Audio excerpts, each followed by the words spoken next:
Olá, olá, aqui o pastor Alex Queiroz, da Igreja Nova Capital, e estamos iniciando uma nova série de mensagens chamada Deleitando-se em Deus. Eu estou gravando essa mensagem porque ontem, no domingo, teve um pico de energia lá no hotel onde nos reunimos e não conseguimos aproveitar a gravação. Por isso, eu queria compartilhar com você aquilo que Deus falou com a gente ontem. E já quero te adiantar, eu tenho grandes expectativas em relação a essa série de mensagens. Essa é aquela série que pode ser um divisor de águas na sua vida, especialmente se você estiver menos preocupado com o cognitivo e mais preocupado com o coração. Não se preocupe tanto na absorção do conhecimento, na absorção de informações. Mas pense, faça uma avaliação sincera. Sabe? Quando você acabar de ouvir tudo que você vai ouvir agora, faça uma avaliação sincera sobre o seu relacionamento com Deus. É mais ou menos assim. Se eu te fizesse uma pergunta, como está seu relacionamento com Deus? Atribua uma nota de 0 a 10. E vamos supor que você falasse 5. No final dessa série de mensagens, eu espero que você melhore seu relacionamento com Deus. Por isso que eu estou falando, não é tanto sobre o quanto você sabe, não é sobre concordar ou não concordar, é sobre realmente deixar Deus transformar o seu coração de tal forma que o seu relacionamento com Deus cresça, melhore, a sua intimidade com Deus aumente. É sobre isso, essa série é sobre isso. E nós temos 4 objetivos com essa série. Primeiro, nos equipar para o cumprimento da nossa missão. Esse é o primeiro objetivo que a gente quer alcançar com essa série. Eu não sei se você tem conhecimento disso. A nossa missão foi estabelecida pela palavra de Deus. Toda igreja tem a mesma missão. Porque não somos nós que escolhemos qual vai ser a missão da igreja. Foi o próprio dono da igreja, Jesus, que estabeleceu a missão dela. E a gente existe para fazer o que Mateus 28 está escrito. Que Jesus falou lá, nós existimos, toda igreja existe para fazer discípulos. Ok? A questão que varia de uma igreja para outra é a declaração de missão, é como essa missão é realizada. E nós tínhamos uma declaração de missão que nós resolvemos mudar. E eu vou te falar por que a gente decidiu mudar a nossa declaração de missão. Nós percebemos que na nossa declaração falava bastante sobre proclamar o evangelho, sobre sermos transformados. Mas falava pouco sobre se relacionar com Deus, se deleitar em Deus, ter o seu prazer em Deus. E nessa série de mensagens você vai entender a razão de termos acrescentado isso, porque isso é essencial. Qual é a nossa nova declaração de missão? É fazer discípulos de Jesus, que têm seu deleite em Cristo, que são transformados por Cristo e que proclamam o Evangelho de Cristo. Decore isso, nós estamos aqui para fazer discípulos de Jesus, que têm seu deleite em Cristo, que são transformados por Cristo e que proclamam o Evangelho de Cristo. E nós fizemos questão de mudar a declaração de missão. Não é algo que você faz todo ano. Não, a gente quer caminhar com essa declaração até nós entendermos que realmente precisa ser mudada. Senão a gente vai caminhar com ela até Jesus voltar. Então entenda uma coisa. Nós queremos fazer discípulos de Jesus que em primeiro lugar se deleitam em Cristo Jesus. Talvez você proclame o Evangelho, talvez você busque transformação, mas essa é a pergunta que a gente vai responder ao longo de toda essa série. Você se deleita em Cristo? Então, o primeiro objetivo dessa série é nos equipar para cumprirmos nossa missão. Segundo objetivo, melhorar nosso relacionamento com Deus. Como eu já falei, se ao final dessa série, a sua nota, a sua avaliação sobre o seu relacionamento com Deus, se dentro dessa avaliação você não perceber que houve uma melhora no seu relacionamento com Deus, você não aproveitou essa série como deveria. Terceira razão, aprimorar nossa vida devocional. A gente, em algumas mensagens, vai falar sobre leitura da Bíblia, vida de oração, coisas nessa direção. e a gente deseja te auxiliar, te capacitar a aprimorar a sua vida devocional. E o último objetivo com essa série, conduzir-nos a amar mais e deleitar-nos mais em Deus. Queremos muito que isso aconteça. Hoje, nessa primeira mensagem, a gente vai falar sobre ser plenamente feliz. E para isso, a gente começa com uma pergunta. O cristão pode buscar felicidade? Até que ponto podemos obter prazer e buscar prazer neste mundo, né? Eu me lembro, no final do ano passado, a gente teve uma confraternização da igreja e a Ju, esposa do Toninho, um dos membros da nossa igreja, ela falou assim: olha, diferentemente do Alex, eu creio que Deus quer que a gente seja feliz. Cara, eu ri demais quando ela falou aquilo. E eu pensei, poxa, por que a Ju acha que eu acredito que Deus não queira a nossa felicidade, né? Mas, brincadeiras à parte, eu sei de uma coisa. Eu creio que Deus quer sim a nossa felicidade. Eu concordo com a Ju, eu concordo com você, Ju, ok? A questão é como? Como Deus deseja a nossa felicidade? De que forma? E eu queria então começar essa mensagem efetivamente lendo Salmo 63. Nós leremos dos versículos de 1 a 6. E eu espero de coração que desde a leitura desses salmos a gente vai ler alguns versículos, meditar em alguns versículos desses salmos, a gente vai tentar explicar algumas coisas que o salmista disse aqui, mas eu quero que desde a leitura o seu coração já se encha de temor, de deleite em Cristo Jesus. Salmos 63, versículo 1 diz assim: ó Deus, Tu és o meu Deus, eu te busco de todo o coração. Minha alma tem sede de Ti, todo o meu corpo anseia. Todo o meu corpo anseia por Ti nesta terra seca, exausta e sem água. Eu te vi em Teu santuário e contemplei Teu poder e Tua glória. Teu amor, Tua graça é melhor que a própria vida. Com meus lábios Te louvarei. Sim, Te louvarei enquanto viver. A Ti em oração levantarei as mãos. Tu me satisfazes mais que um rico banquete, e com cânticos de alegria Te louvarei. Quando me deito, fico acordado pensando em Ti, meditando a Teu respeito a noite toda. Que coisa linda, né? Parece um salmista apaixonado por Deus. O salmista aqui parece que ele ama mesmo, e não apenas amar num amor racional, de decisão, não. Parece que a afeição dele, né? Você vê nas declarações do salmista um amor, uma paixão por Cristo Jesus. Ele sente algo por Deus, ele não apenas sabe o que Deus fez e, sabe, se relaciona com ele, não. Parece um relacionamento até de, sabe, pessoa apaixonada. É mais ou menos isso que está acontecendo com o salmista aqui. E muitas vezes a gente não consegue conciliar essa questão. O cristão pode buscar felicidade, mas ele não vive para a glória de Deus, ele não tem que negar-se a si mesmo.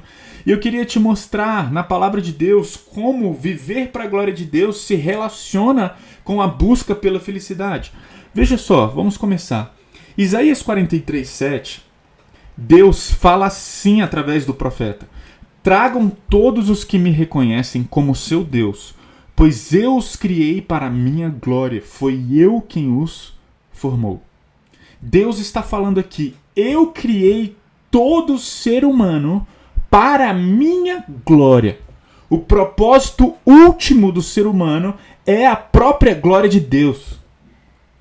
E aí a confissão de Westminster, uma confissão teológica antiga e de muito respeito, né, que a gente utiliza como um bom parâmetro teológico para a nossa teologia da nossa igreja, eles fizeram algumas perguntas teológicas e se propuseram a responder essas perguntas. E uma das perguntas foi: qual o fim principal do homem? Ou seja, qual é o propósito último do homem? Se a gente tivesse que falar qual a razão do homem existir, se a gente tivesse que dar uma resposta, qual seria? E a resposta foi glorificar a Deus e deleitar-se nele para sempre. Percebe? Presta atenção. Por que o homem existe? Você que está me ouvindo, por que você existe? Você existe para glorificar a Deus e deleitar-se nele para sempre. Isso é interessante porque um teólogo chamado John Piper, ele pregou em uma conferência de jovens lá em Atlanta. Na primeira conferência, essa é uma conferência muito famosa chamada Passion, e na primeira conferência que ele pregou, no meio da pregação, ele falou assim: o propósito de Deus é glorificar a Deus e deleitar-se nele para sempre. De repente ele fez uma pausa. E ele falou: eu imagino que você está pensando enquanto você me ouve. Você deve estar pensando: ele errou a confissão de Westminster. John Piper errou. Ele queria falar qual é o propósito do homem, mas ele falou qual é o propósito de Deus. E John Piper, na frente de toda aquelas pessoas, falou: não, eu não errei. O propósito último de Deus é esse.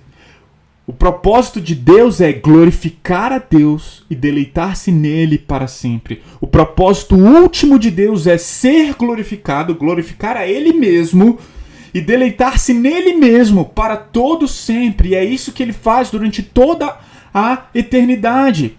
Por ser triuno, por ser três, o que a Trindade faz é exatamente isso. Um glorifica o outro. E um se deleita no outro, um tem o prazer no outro. Foi isso que Jesus falou foi isso que Deus falou quando Jesus foi batizado. Este é meu filho amado, nele eu me deleito, nele tenho o meu prazer, ele é a minha alegria. O que Deus faz durante toda a eternidade é isso, é se glorificar, é ser exaltado. E lá em Isaías 42, Deus fala: eu sou o único Deus e não dividirei a minha glória com ninguém. Ele é o único que merece toda a honra, toda a glória, todo o louvor, e ele existe para isso. Entende? E o John Piper, ainda naquela pregação que se tornou um livro, ele diz: o fim supremo e principal do homem é glorificar a Deus e deleitar-se nele eternamente. Mas ele mudou uma palavrinha. Ele disse: eu entendo que o propósito último do homem é glorificar a Deus ao deleitar-se nele para sempre. O que John Piper estava tentando propor para as pessoas é: se você quer viver para a glória de Deus, se você anseia de todo o seu coração glorificar a Deus na sua vida, a melhor forma de fazer isso é deleitando-se nele. Você glorifica a Deus quando você se deleita nele. Eu queria tentar explicar isso com duas perguntas. Vamos lá. Quem vive mais para a glória de Deus? Você consegue responder isso? Pense nas pessoas que você conhece. E se alguém te fizesse essa pergunta: olha, como eu vivo para a glória de Deus? E tem muitas pessoas que respondem a essa pergunta de maneira equivocada. Porque viver para a glória de Deus não é necessariamente fazer muito por Deus. Sabia disso? Tem muitas pessoas que fazem muitas coisas a Deus, mas não vivem para a glória de Deus. Por exemplo, tem muita gente que fala: os pastores e missionários vivem para a glória de Deus. Não necessariamente. Tem muito pastor que vive para a sua própria glória.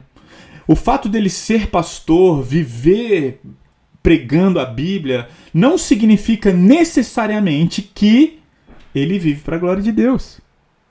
E você quer ver um exemplo disso na Bíblia?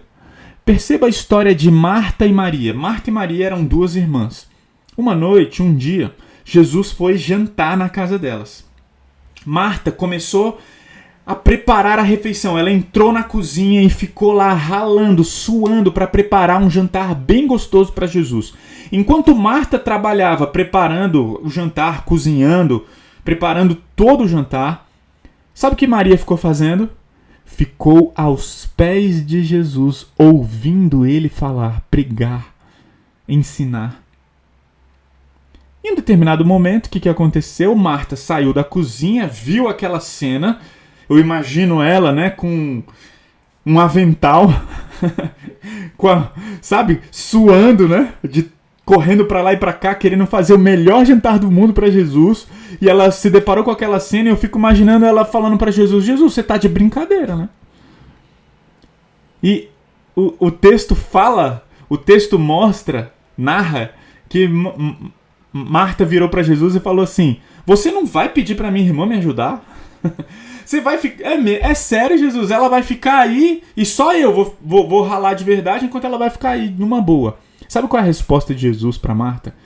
Ele fala assim: olha, Maria escolheu a melhor parte e isso não será tirado dela. Em outras palavras, o que Jesus estava querendo ensinar é: Maria está se deleitando em mim. E isso é o principal. Maria está colocando o prazer dela em me buscar. E isso é mais importante. Era isso que Jesus estava querendo ensinar. É claro que é importante servir a Deus, mas nada é mais importante, de acordo com as palavras de Jesus, do que se deleitar nele, do que buscar a ele. Essa é a parte mais importante. Por isso eu quero te falar uma coisa. É bom servir na igreja. Nós precisamos servir na igreja. Nós precisamos servir em casa. Nós precisamos servir a nossa família. Precisamos servir os nossos amigos. Nós precisamos ajudar. Precisamos. Tudo isso é muito importante. Mas nada é mais importante do que se deleitar em Deus. Talvez você gaste muito tempo proclamando Jesus. Talvez você gaste muito tempo lendo sobre Jesus.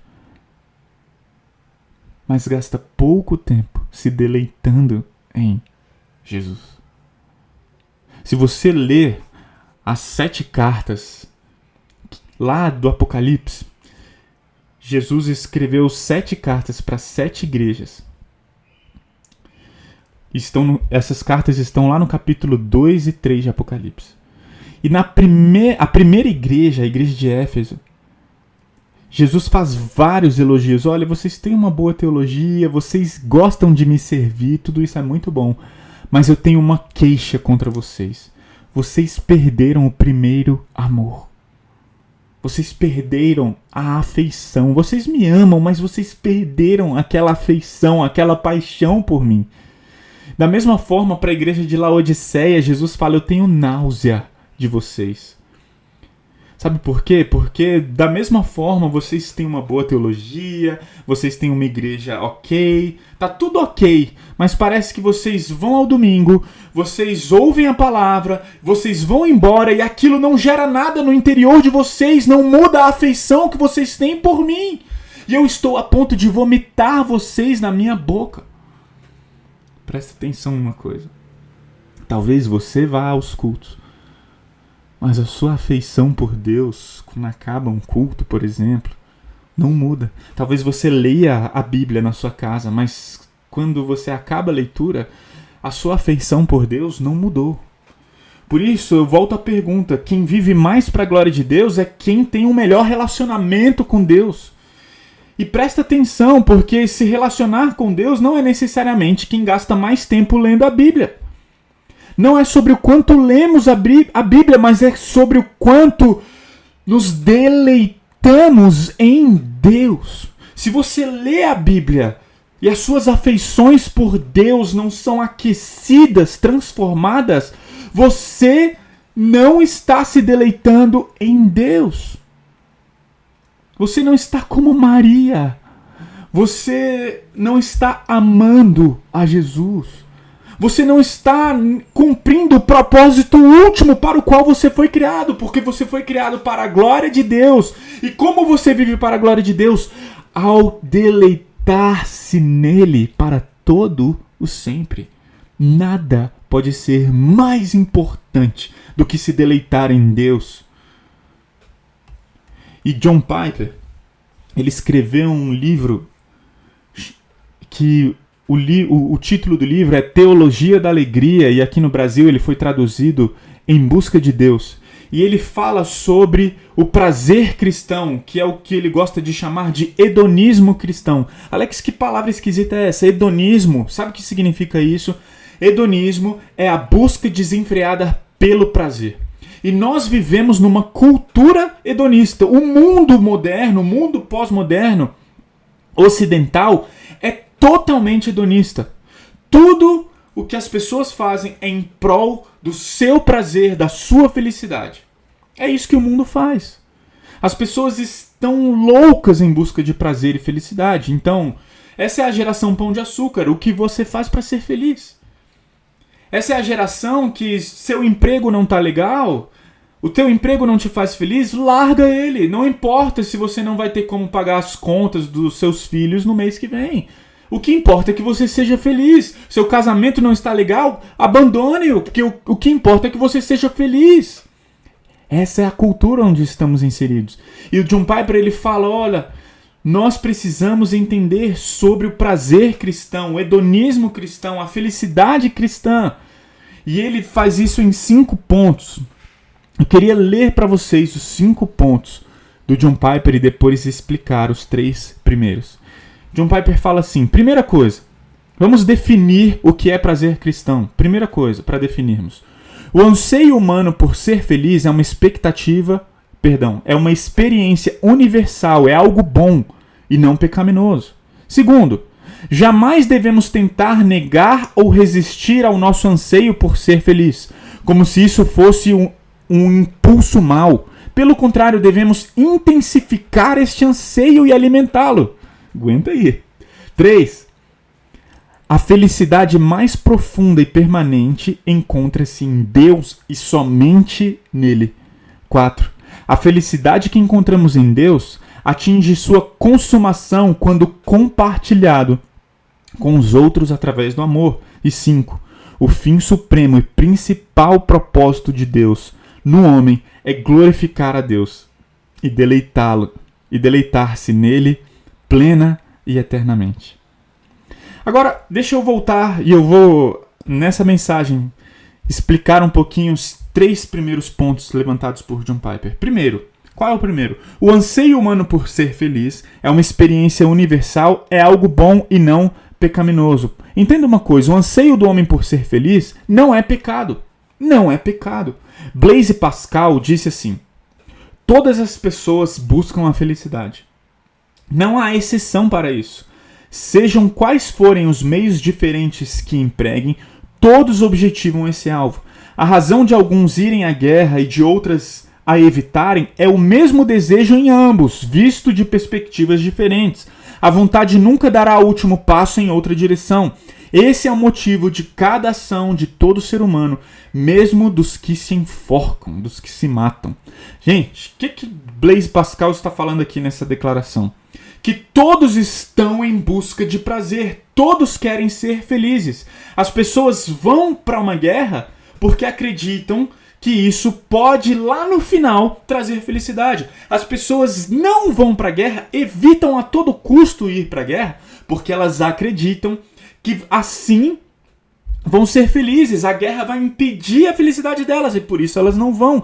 As pessoas tiram a própria vida exatamente porque não conseguem ser felizes. Tudo que essas pessoas que se matam queriam é ser felizes. Suicídio não é vontade de morrer. Suicídio é vontade de viver e ser feliz. Todos buscam felicidade. Então entenda uma coisa. Por que buscar felicidade é algo normal? Porque é algo que Deus colocou no nosso coração. Isso é um anseio natural do homem, universal, e não é pecaminoso. Segundo ponto, jamais devemos tentar negar ou resistir ao nosso anseio por ser felizes. Entenda isso. Você não deve negar o seu anseio pela felicidade, como se isso fosse um impulso mau. Pelo contrário, devemos intensificar esse anseio. Ou seja, o que John Piper está falando aqui é exatamente o oposto do que muitos cristãos pregaram ao longo da história. Quando faziam a pergunta, o cristão pode buscar felicidade? As pessoas falavam, eu acho que não. Por quê? Por que não? Por que o cristão não pode buscar felicidade? Porque lá na Bíblia está escrito assim, negue-se a si mesmo, tome a sua cruz e siga-me. Negue-se a si mesmo, ou seja, as pessoas liam esse versículo e falavam, eu tenho que negar a minha própria felicidade. A Bíblia fala que devemos nos negar. E as pessoas não conseguiam, então, correlacionar isso. Como que eu vou viver para a glória de Deus e ser feliz ao mesmo tempo? Isso é impossível. Como que eu vou negar a mim mesmo, tomar a cruz e ser feliz ao mesmo tempo? Por exemplo, Deus odeia o divórcio. Você não está feliz no seu casamento. Você deve se divorciar ou buscar a felicidade? Você entende? As pessoas não conseguem correlacionar as duas coisas. É como se as opções fossem, ou você deve ser infeliz e obedecer a Deus, ou permanecer, sabe? Ou você deve ser infeliz, ficar no seu casamento e obedecer a Deus, ou você cai fora dele para ser feliz. Mas a resposta certa seria, Deus quer que você permaneça casado e seja plenamente feliz, ainda que essa felicidade não venha através do seu casamento. Percebe? Por isso, as pessoas não entendem o quê? Que carregar a cruz, o negar a si mesmo, é verdade. Mas vemos que Deus, ao mesmo tempo, deseja que sejamos felizes. E o John Piper está propondo que devemos intensificar esse desejo por ser felizes. E essa ideia de que é impossível correlacionar o evangelho, o negar-se a si mesmo, com ser feliz, ao longo da história, alguns filósofos, alguns ensinos muito importantes ao longo da história intensificaram essa ideia. Por exemplo, Immanuel Kant, um grande filósofo, ele falava que o ser humano deveria negar o prazer a todo o custo. O que Kant falava, ele afirmava que a busca pelo prazer deveria ser negada porque corrompia o homem. Vou te dar um exemplo, ok? Kant falava assim, devemos fazer o bem às pessoas. Fazer o bem ao próximo é algo bom. Agora, se fazer o bem ao próximo te dá prazer, significa que o que te motiva a fazer o bem ao próximo não é o fazer o bem ao próximo, mas é obter prazer enquanto você faz bem ao próximo. Por isso, negue o seu prazer, porque senão você está corrompendo uma coisa boa. Entende? Vocês conseguiram entender? Se não entendeu, volta aí e escuta algumas vezes repetidamente. O que Immanuel Kant estava propondo era exatamente isso. Negue o seu prazer, porque o seu prazer corrompe fazer o bem. O estoicismo foi uma filosofia que veio e que atrapalhou demais da mesma forma. O estoicismo afirmava que o problema da humanidade era o prazer. Por que o homem sofre tanto? O estoicismo falava, porque busca ser feliz. Você quer parar de sofrer? Pare de querer ser feliz. Aceite o sofrimento. Veja o sofrimento com outra perspectiva. Comece a encontrar prazer no sofrimento. Seu filho morreu, tenha prazer nisso. Em outras palavras, era isso que o estoicismo ensinava. Entretanto, isso não é bíblico, porque Jesus chorou com os que choram. Jesus veio ao mundo ser tentado, se identificar com as nossas dificuldades, mas ele não veio falar, é assim mesmo, eu criei o mundo perfeito, o pecado deturpou o mundo, aceite esse mundo de pecado. Não, o que Jesus veio fazer foi exatamente o oposto. Ele veio acabar com o sofrimento, porque Deus não se agrada do sofrimento. Deus não tem prazer na tristeza do homem, de jeito nenhum. E de outra forma, dentro do que nós estamos falando, não é bíblico negarmos o nosso prazer. Por quê? Razão principal. Sabe por que não devemos negar o nosso prazer e a nossa felicidade? Porque Deus é feliz. Deus é plenamente feliz. E se o nosso Deus é feliz, nós precisamos ser também. Se lermos, por exemplo, a carta de Paulo aos Filipenses, veremos que algumas vezes ele manda nos alegrarmos. Ele fala, sejam alegres, alegrem-se. Ele manda isso. Por isso, buscar o prazer não é pecado. Por isso, faz parte da nossa natureza buscarmos felicidade. Porque Deus é feliz e Deus colocou isso no nosso coração. Agora, qual é então a grande questão? Qual é o grande diferencial que a gente encontra na Bíblia sobre a busca sobre felicidade? Está no ponto 3. Onde e como estamos buscando felicidade? Ponto 3, John Piper. A felicidade mais profunda e permanente encontra-se em Deus e somente nele. Entenda uma coisa. Você não tem que buscar felicidade por meio de Deus. Entenda isso, por favor, para tudo que você está fazendo, para tudo nesse momento, tenha 100% da sua concentração nisso que eu vou falar agora. Você não busca felicidade por meio de Deus. Você busca felicidade em Deus. Deus não é um meio para você obter felicidade. Deus é a felicidade. E nele está a nossa felicidade. E a nossa satisfação e prazer deve estar nele. Não é um meio para que ele nos satisfaça. O prazer cristão não é um meio para obter felicidade. Por isso existe um erro. Sabe qual é um dos maiores erros cometidos pelos cristãos ao longo da história, especialmente hoje? Se nós entrarmos nas igrejas, ouvirmos as pregações que estão sendo ditas nos púlpitos das igrejas evangélicas hoje, sabe qual é o maior erro que a gente identifica? Porque os cristãos estão buscando a Deus como um meio para se obter felicidade. É como se fosse assim, eu estou com um problema, eu estou com uma dificuldade no meu relacionamento, estou precisando de emprego, eu vou até a igreja, eu vou buscar a Deus, porque Deus quer que eu seja feliz. Será que é isso mesmo? Deus quer que você seja feliz resolvendo os problemas conjugais? Deus quer te dar felicidade, te dando um cônjuge mais amoroso, mais respeitoso? É isso que Deus... É dessa maneira que Deus deseja que sejamos felizes? Você acha mesmo que Deus ele quer te fazer feliz? Deus quer que você seja feliz, obtendo prazer nas coisas deste mundo? E esse é um dos maiores erros que os cristãos cometem. Porque o que Deus mais deseja é que a gente entenda que Ele é a fonte da nossa felicidade. Nossa fonte de felicidade não está em um emprego, não está em um relacionamento amoroso, não está em termos filhos que nos amam, que nos respeitam, que nos obedecem, que são eticamente corretos, moralmente aceitos na sociedade. Não é isso que enche o nosso coração de prazer e alegria. Por isso muitos cristãos sofrem.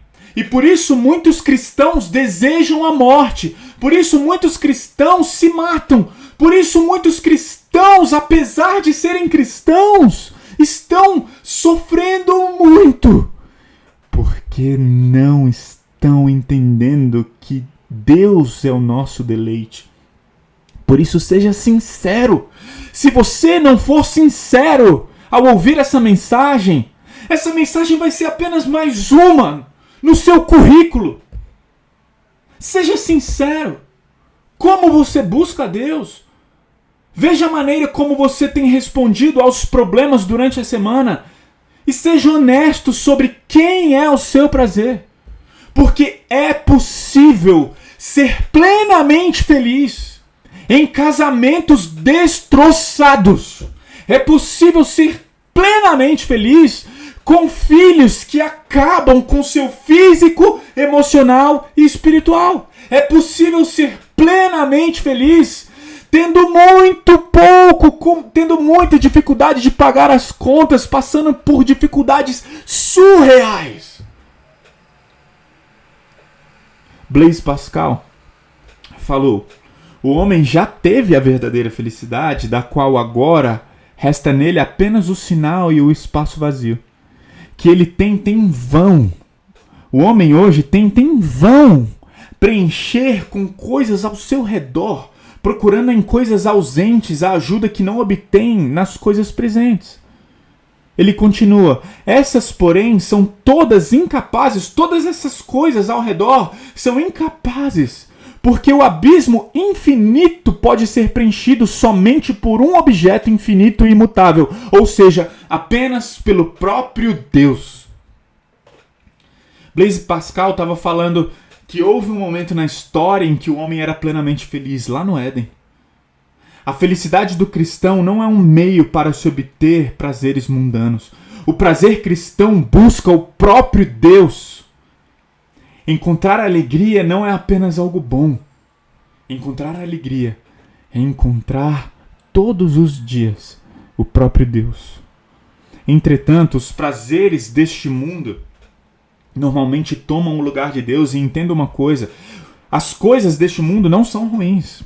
Até mesmo porque tudo que a gente tem foi Deus que deu. Foi Deus que deu. Deus que te deu um casamento, Deus que te deu filhos, Deus que te deu um emprego, Deus que te deu sustento, provisão. Deus que te deu tudo que você tem. Foi Deus que te deu. E essas coisas são boas. É bom você ter todas essas coisas. Comer picanha é muito bom.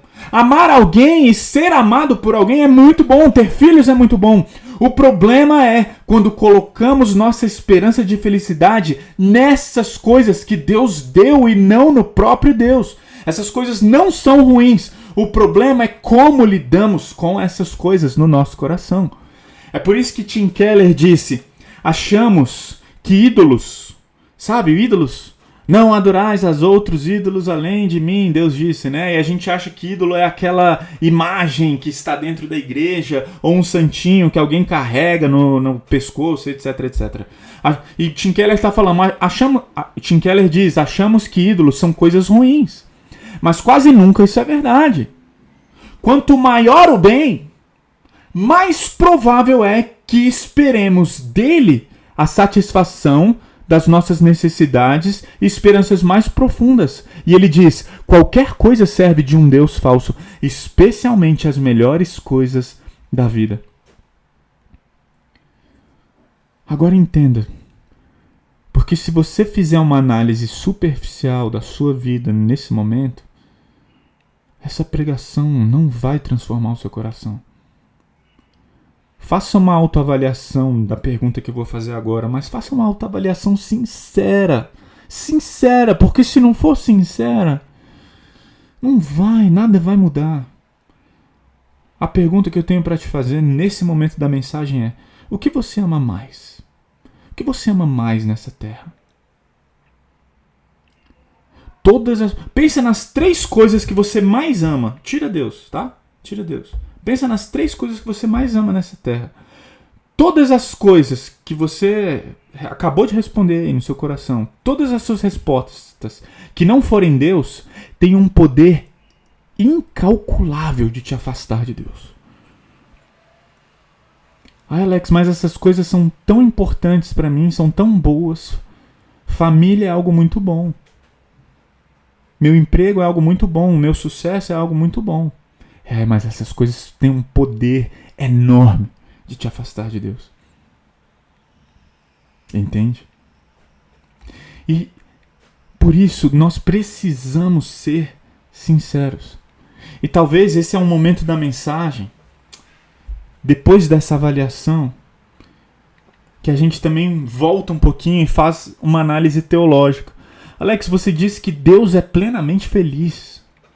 E por isso podemos buscar felicidade. Sim, Deus é plenamente feliz da maneira correta. Porque Ele se deleita na coisa certa. É por isso que a felicidade de Deus nunca será abalada. Nunca!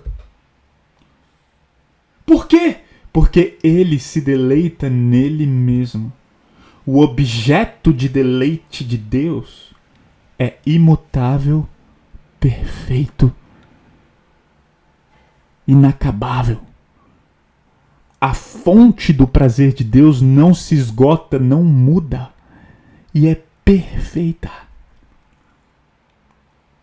E é isso que Deus quer pra gente. Voltando à primeira pergunta, o cristão pode buscar felicidade? Sim! O cristão deve buscar felicidade.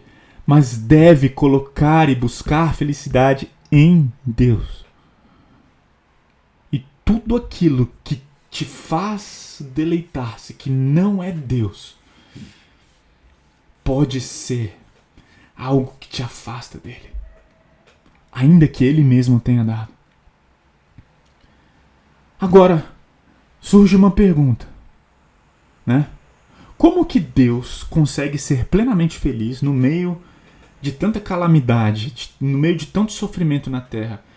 Peraí, parece que Deus não se importa, né? Às vezes a gente para um pouquinho e pensa, não, como assim, cara? Tem um monte de criança morrendo de fome. E você tá me falando que Deus é plenamente feliz? Como que Deus consegue conciliar a felicidade dele com o sofrimento? Como que ele se alegra vendo a fome lá na África? E Jonathan Edwards, um teólogo do século XVII, disse assim: como Deus pode ser feliz e decretar a calamidade? Imagine que ele tem a capacidade de ver o mundo através de duas lentes. Olhando pela mais estreita, ele fica triste, irado com pecado e sofrimento. Mas pela lente mais larga, ele vê o mal em relação aos seus propósitos eternos. A realidade, nessa lente mais larga, é como um mosaico. As partes podem ser feias em si, mas o todo é belo. Sabe como que Deus consegue conciliar a sua própria felicidade com o sofrimento que há no mundo? Jonathan Edwards ele tenta esclarecer e explicar isso através dessas duas lentes. Deus, quando ele olha para as crianças na África passando fome, ele não se alegra, ele não está feliz com isso. Ele se entristece. Lá em Efésios capítulo 5, a gente vê que o Espírito Santo de Deus, ele se entristece com o pecado. Ou seja, Deus, através dessa lente, ele olha para o nosso pecado, ele olha para o pecado cometido contra nós, e ele sofre. Deus sofre. Deus se entristece, Deus chora. Através dessa lente, Deus fica mal demais. Ele tem empatia. Lá em Hebreus capítulo 2, no capítulo 4, a gente vê que Jesus, ele passou por todas as tentações que um ser humano passou, exatamente para poder se identificar com a gente, sofrer junto com a gente. Ou seja, Deus chora, Jesus chorou quando seu amigo morreu. Ele não virou lá para Marta e Maria chorando quando seu irmão Lázaro morreu. Ele não falou, tá tudo bem, bota um sorriso nessa cara e aprenda a lidar com o sofrimento colocando um sorriso nessa cara. Não foi isso que Jesus fez. O que Jesus fez? Ele chorou, ele sofreu, ele teve empatia, ele se compadeceu, teve compaixão. Entretanto, na lente eterna, na lente grande, todo o sofrimento aqui dessa terra, a fome, os abusos, o pecado que cometemos e os pecados cometidos contra nós não podem ser comparados com a glória que há de ser revelada. Deus, ele consegue olhar o todo da nossa história e de toda a história da humanidade e se alegrar e ser plenamente feliz. No mosaico de Deus, nesse mosaico da lente eterna, cada peça pode ser feia, mas o todo é lindo, é maravilhoso. Deus está fora do tempo e ele tem a capacidade de ver o todo. Seus propósitos vão se cumprir e ele vai colocar um ponto final em todo choro, toda dor, todo sofrimento. Ele vai fazer justiça a todo o sofrimento causado contra nós e contra todo o sofrimento causado a todo ser humano aqui nessa terra. Ele olha para a fome das pessoas que morrem de fome e ele consegue se alegrar porque um dia ele vai botar um ponto final. Ele consegue ver o todo da história. E sabe como que Deus colocou um ponto final? Isaías 53 diz, nos versículos 7, 9 e 10, o profeta disse assim: ele foi oprimido e humilhado, mas não disse uma só palavra. Foi levado como cordeiro para o matadouro, como ovelha muda diante dos tosqueadores, não abriu a boca. Não havia cometido nenhuma injustiça. Perceba que o profeta está falando de Jesus. Jesus foi oprimido, repetindo, ele foi humilhado. Ele não disse uma só palavra, ele foi levado como uma ovelha para o matadouro, não havia cometido nenhuma injustiça e jamais havia enganado alguém. Ainda assim foi sepultado como criminoso. Agora perceba o versículo 10. Contudo foi do agrado de Deus esmagá-lo e fazê-lo sofrer. Sabe o que esse versículo está falando? Que Deus se alegrou ao ver seu filho inocente sofrer. E é nesse momento que a gente fala, para tudo. Como assim?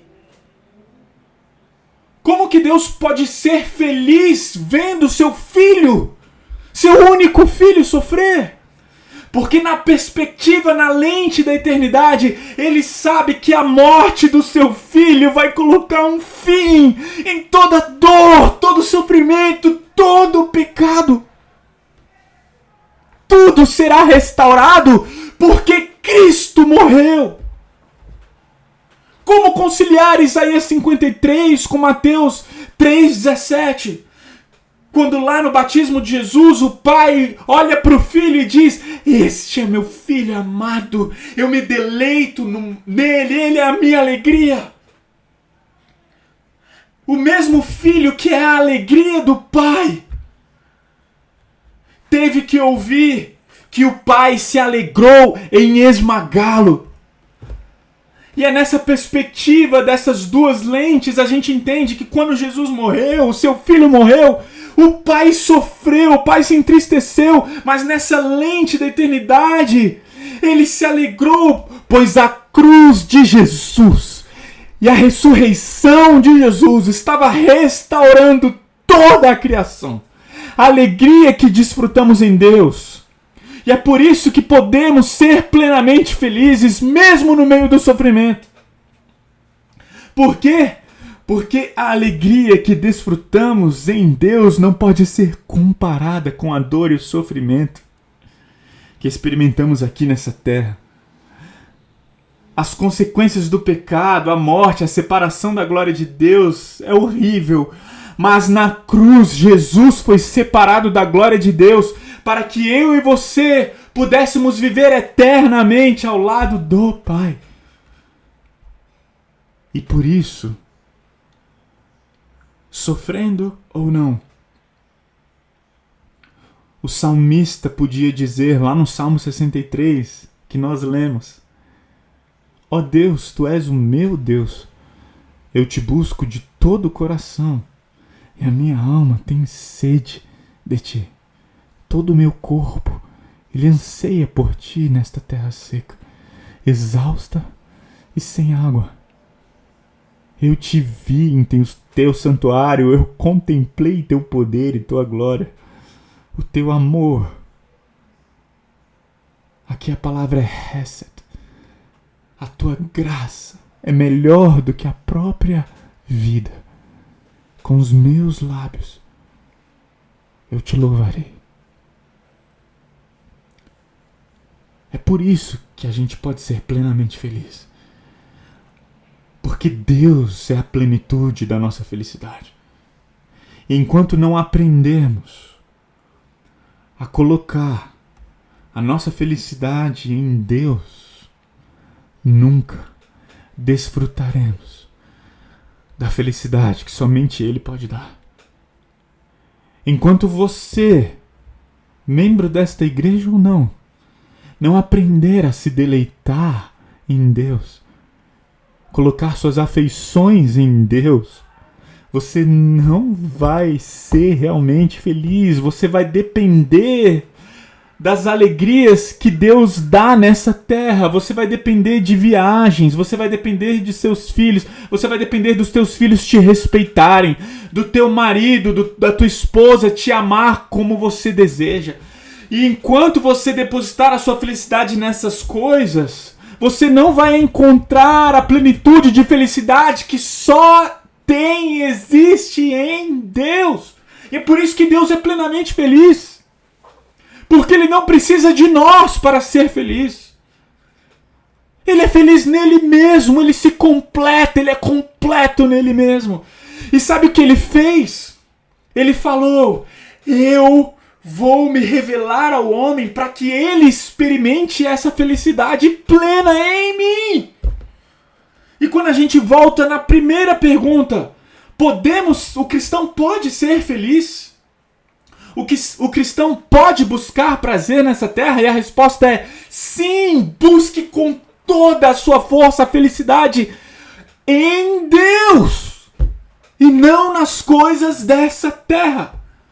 Entenda, glorificar a Deus não é apenas uma obrigação. Glorificar a Deus não é apenas o propósito último para o qual você foi criado. Glorificar a Deus é onde encontramos o verdadeiro prazer e a plena felicidade. É por isso que Paulo falou lá em Gálatas 6,14, Paulo disse assim: quanto a mim, que eu jamais me glorie em qualquer coisa, a não ser na cruz do nosso Senhor Jesus Cristo. Por causa dessa cruz, meu interesse neste mundo foi crucificado, e o interesse do mundo em mim também morreu. Só Cristo é o meu deleite, só Cristo é a minha glória, é a cruz de Cristo que me faz encontrar a verdadeira alegria, e nele está depositada a minha alegria e minha confiança. É por isso que o salmista, no Salmo 63, fala: eu te louvarei enquanto eu viver. A ti em oração levantarei as mãos. E olha o que ele diz: tu me satisfazes mais que um rico banquete. O salmista está falando: olha, não tem nada que me satisfaça mais do que o Senhor aqui nessa terra. Com cânticos de alegria te louvarei. Você acha que o salmista estava cantando como? Você acha que o salmista louvava a Deus cantando uma música qualquer, de qualquer jeito? Olha o versículo 6. Quando me deito, eu fico acordado. Eu me deito, eu fico acordado, pensando em ti, meditando a teu respeito a noite toda. Para de achar que amar a Deus é apenas algo racional, porque não é. Nós precisamos mudar a maneira como nos relacionamos com Deus. Deus quer sim a nossa afeição, nosso sentimento. O cristão pode buscar felicidade? Na verdade, isso é o que Deus mais deseja. Mas antes, se arrependa de tentar ser feliz sem Deus. Se arrependa de tentar ser feliz pelo seu próprio esforço. Se arrependa de tentar depositar suas felicidades nas coisas que Deus dá. Deus quer que você seja feliz. Mas é horrível você buscar felicidade nas coisas que Deus dá e não nele. E no Evangelho vemos nossa miséria. No Evangelho vemos como o pecado nos afasta de Deus. No Evangelho vemos como precisamos de um Salvador, de Cristo Jesus. Mas no Evangelho também vemos o nosso maior amor, o próprio Deus. Aprenda a amar a Deus como o salmista.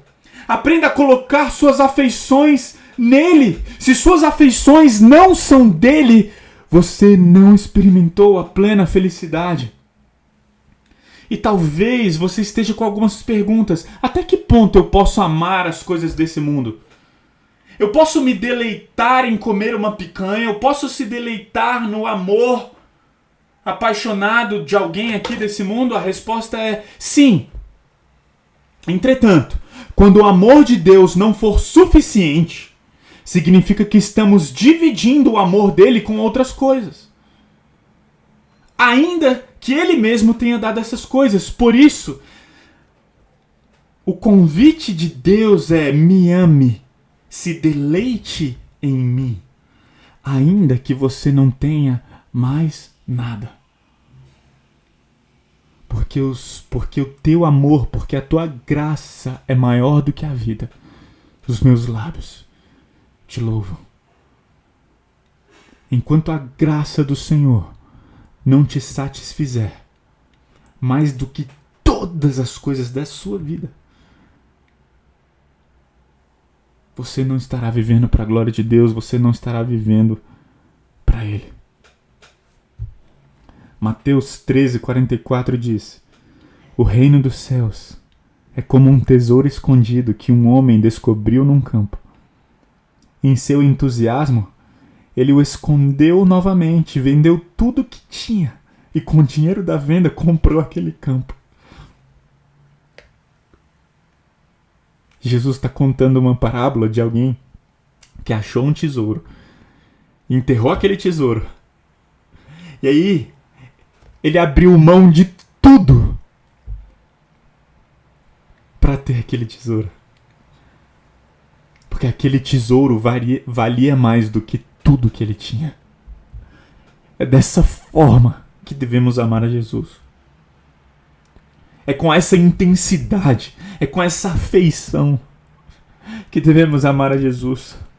A verdade é que nós seremos péssimos cristãos se isso não for verdade. E essa igreja precisa corrigir os seus amores. É dessa forma que devemos amar a Cristo. Sabe, a gente às vezes quer falar de Jesus sem se deleitar nele. As pessoas do mundo, elas vão vir correndo para a igreja, elas vão vir correndo para Cristo, quando elas olharem para a sua vida e falar, cara, olha só o quanto ele é apaixonado por Deus. Não existe método evangelístico mais efetivo e mais maravilhoso do que isso. Enquanto a gente não